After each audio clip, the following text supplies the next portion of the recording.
Hello guys, hello everyone. You need Diane Beauty garutse. God is good. Amen. Nukuri amen. Amen. Nizere rero ko mumeze neza. Nukuri ngarutse mu bisubizo kuko ubutane nababajije ibibazo. Hari hashije iminsi ariko si myinshi igera muri 2. Murabizi ko nanajya ntinda kubazana ibisubizo ariko nari maze iminsi muri season. Mwayibonye season nshya nasohoye. Nizere ko mwayibonye batarayibona ni kuri iyi channel by the way. Sinzi impamvu mutarayibona. Ubwo wabura umufana wanjye utarareba iyo season yitwa Umujinya wa Hiridize. Mbibutsa ko muyirebe mugize icyo mutekereza kuba nakora cyangwa nahindura cyangwa icyo nakongeramo n'ukuri kw'Imana. Mbateza amatwi cyane kandi nibyo mba nkeneye imbere ya byose. Kandi mbiseguraho video y'ubutaha y'ibibazo nabajije. Iyi video ngarutse gusubiza ibibazo yasohotse nabi. Mbasaba imbabazi please. Mumbabare pe yasohotse nabi. Umuntu yayiprodinze sinjye wayikoze yayiprodinze nabi. Ariko nizere ko mumbabare ariko yaragaragaraga nubwo sinzi ukuntu yari imeze muri taburo. Ariko nizere ko mwaranasubije narabibonye rega. So rero ngarutse gusubiza bya bibazo. Ngarutse muri bya bibazo mureke tubisubize tudatinze ntabatindije. Ngiye nabijeje yuko ngenda mbakorera akaganiro katarengeje iminota 6. Iminota 6 nizajya ibiri myinshi. Singomba kubarambira, sinzajya mbarambira. Ariko muzajya mugira amatsiko cyangwa kimwe ku buryo uzajya ukareba uri no mu kazi uhita usubiza vuba hatajemo n'amagambo menshi. Kibazo noneho cya mbere cyarabazaga kiti ni iki kigihora imbere yawe ariko utabasha kubona? Ni iki gihora imbere yawe ariko utabasha kubona? Igisubizo cyari iki? Ni ejo hazaza. Igisubizo ni ejo hazaza. Nizere ko abatarabisobanukiwe nizere ko mubimenye cyane. Iki kibazo ntihazagira umuntu kibabaza ngo mutsingwe. Ikibazo cya kabiri cyarabazaga kiti ese ni igiki gihuza ugutwi n'izuru? Ni igiki gifata izuru n'ugutwi? Ese ni iki? Igisubizo ni iki? Igisubizo cyari ni amataratara amwe bita amarinete, hari abayita fime. Ni amataratara niyo afata izuru agafata n'ugutwi. Nicyo gisubizo. Nizere ko musobanukiwe.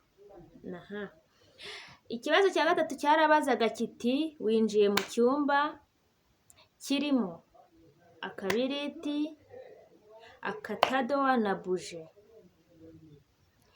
Ese ni igiki wacana mbere? Winjiye mu cyumba kirimo akabiriti, agatadowa, ubwo ni iki wacana mbere? Igisubizo cyari iki rero, ikintu wacana mbere. Aka kantu mwaragatsinzwe kandi karoroshye. Murabizi ko akatadowa katakwaka nta kibiriti. Nta kibiriti babanza gucana. Ntago buje yakwaka nta kibiriti. Ubanza kurasa umwambi ugacana bikabona kwaka. Nizere ko musobanukiwe. Ikibazo cya kane cyarabazaga kiti buri gihe ndogosha ariko umusatsi wanjye ntuhinduka. Buri gihe ndogosha ariko umusatsi wanjye ntuhinduke. Igisubizo ni umwogosha. Buri gihe arogosha umusatsi we ntuhinduke. Urumva ko umuntu ntabwo najya gusobanura kuko twatinza video. Ni umwogoshi. Ushaka ko musobanurira cyane azandike muri comment cyangwa nyandikire nzamusobanurira. Utabashije kucyumva neza ngo hari umuntu wumva ati ese azambaze, nzakora ikiganiro mbibasobanurira ibisubizo byose nabahaye n'ukuntu bimera.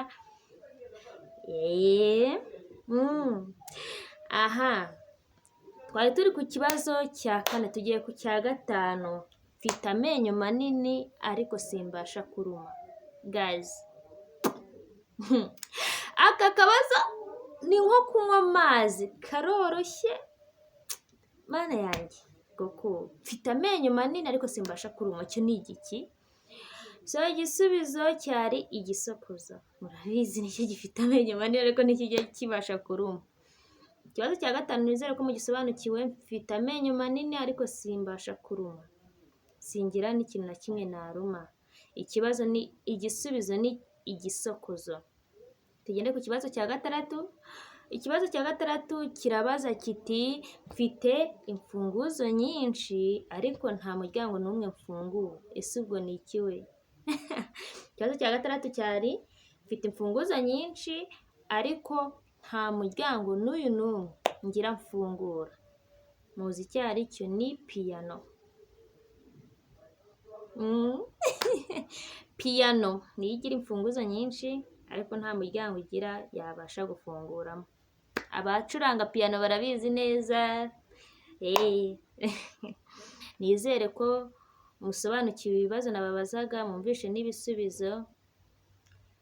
Like, share ni inkunga zanyu, subscribe ni ukuri kw'Imana, comment zo murazandika ntako mutagira. Ni ukuri Jehova ajye abaha umugisha aho muri hose, mu byanyu, mu byo mukora byose n'ibyo mutekereza byose. Umuntu unkurikirana wese ni ukuri njye nta kintu namuha ngo mushimire uburyo yitanga kuri njye, usibye Imana yo mu ijuru ari ijya ibaha umugisha. So dusubire mu kiganiro cy'ubutaha.